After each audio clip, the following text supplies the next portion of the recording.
വയനാട്ടിൽ വൻ കുഴൽപ്പണവേട്ട. Muthanga police check പോസ്റ്റിൽ നടത്തിയ വാഹന പരിശോധനയിൽ കാറിൽ കടത്തിയ 2 കോടിയിലധികം രൂപയാണ് പിടിച്ചെടുത്തത്.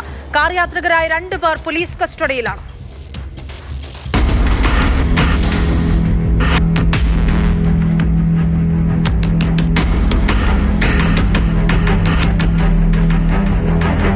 വോട്ടെണ്ണൽ ദിവസം കാര്യമായ പരിശോധനയുണ്ടാകില്ലെന്ന ധൈര്യത്തിലായിരിക്കണം പ്രതികൾ കോടികളുമായി കേരളത്തിലേക്ക് കടക്കാൻ ശ്രമിച്ചത്.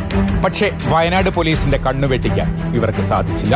സംസ്ഥാന അതിർത്തിയായ മുത്തങ്ങ ചെക്ക് പോസ്റ്റിൽ കഴുകൻ കണ്ണുകളുമായി ജില്ലാ ലഹരിവിരുദ്ധ സ്ക്വാഡ് ബത്തേരി പോലീസ് നിലയുറപ്പിച്ചിരുന്നു.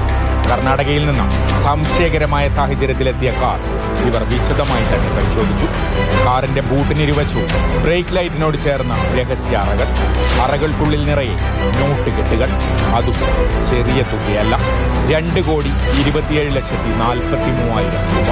കാറിൽ പണവുമായി എത്തിയത് സുൽത്താൻ ബത്തേരി സ്വദേശി അർഷാദും കൊടുവള്ളി സ്വദേശി PT ഇസ്മായിലും. ഇരുവരെയും അറസ്റ്റ് ചെയ്ത് പണവും വാഹനവും സഹിതം Bathery judicial first class magistrate കോടതി ഹാജരാക്കി. പണത്തിന്റെ ഉറവിടത്തെക്കുറിച്ചും ലക്ഷ്യസ്ഥാനത്തെക്കുറിച്ചും പോലീസ് വിശദമായി അന്വേഷിച്ചു വരികയാണ്.